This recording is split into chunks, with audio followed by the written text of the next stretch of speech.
That's our boy there, Andy, who's fighting in the red there. He's going to be in the first bout. It's been his dream to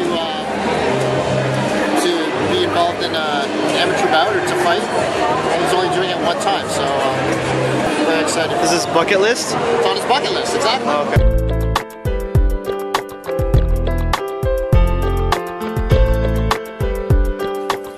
So one of the reasons why I decided to do the YouTube channel and to blog again was we wanted to inspire people, not necessarily through my story or my journey, but through other people that we know or people that I've met along the way or already knew. One of my friends, Andy Marteniello, like many other guys who have always wondered what it would be like to train, to put on gloves, and to fight in a sanctioned event. And so he actually had that dream. He decided to do it. He set a date.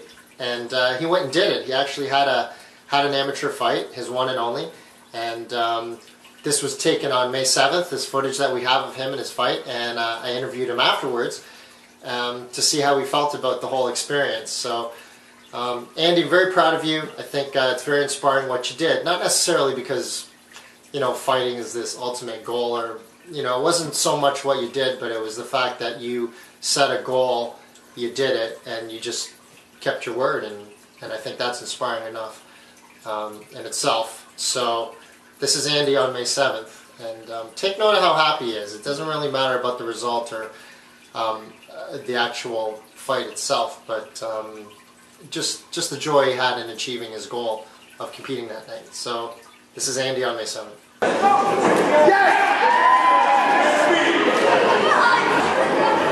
That's it, Andy, that's it.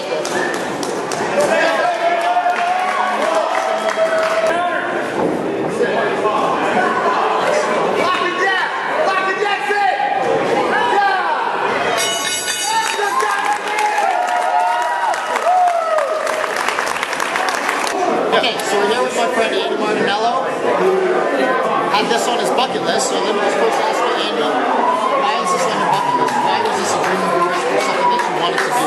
You know what? It's just, it's always been something it's so outside of my scope. You know, I'm not a typically a guy that would get in and trade punches with another guy. So it stretched me. You know what I mean? It really was outside of my comfort zone. And that's what I'm looking for when I start thinking, what are the things that I want to do that can expand me?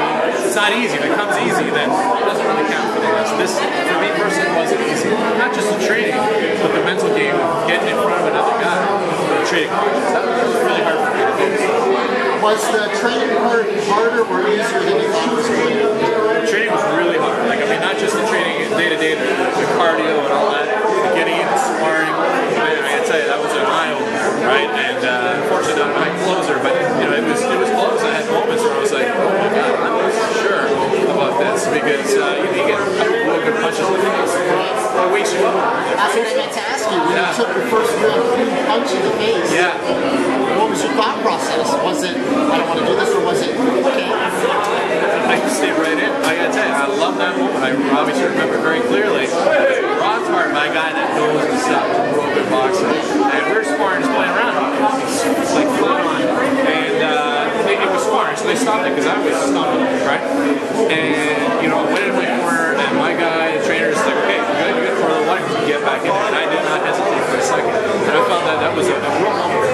And on the other side, we also saw you land some clean punches out of that field. We saw you land some clean as well. Felt really good. I mean, better than I kind of thought it would. Again, I said to say, like, for me, because it's not my nature, one of the things I kind of struggle with really is kind of landing punches on other guys. It sounds odd. I mean, some guys it comes more naturally than others. For me, it's not my nature. I'd rather find a guy rear the punch back there. So it took me something. But, you know, there's something in there. There's some power and some energy. And seeing the guy take a couple steps back, for me personally, because I'm blessed with this many friends and loved ones, hearing the roar of the crowd was really awesome for me. Man, it made it really spectacular.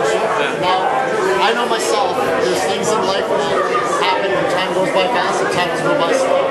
So tell your version of when you're training, how long 30 seconds is when you're aghast to kind of keep your hand up. It's an absolute lifetime. It's a lifetime. You cannot believe it. One of the questions I had for the guys downstairs was, can you see the clock? And it's like, no way. And if you can, tell your friends not to tell you when the countdown is 30 seconds, because it gets in your head, right? And you feel like you can't go for another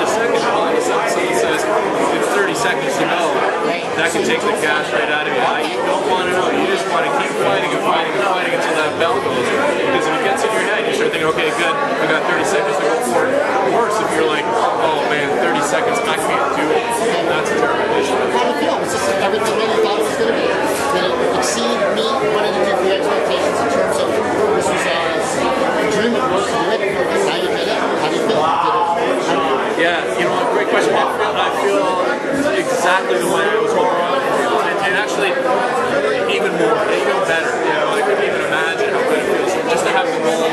There's so many things that were around us, not just the fact that I had it in the ring, but I learned a lot about myself just having this experience with people.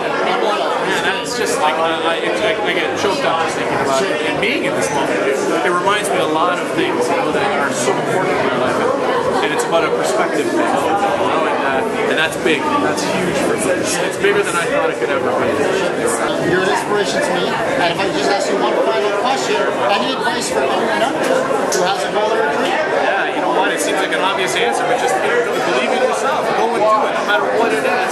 Those moments of doubt, those are the moments when you feel that moment of doubt. That means it's real for you. That means it's one that you should really go after. Don't give up. Be true to yourself. And a quote, actually, a good friend of mine, Roy, told me earlier today, do what you do when you're in that moment. Stick with it. Absolutely. Thanks, Andy. I appreciate this. I'm very proud of you. Very proud. And that's what it's like to live your dream, man.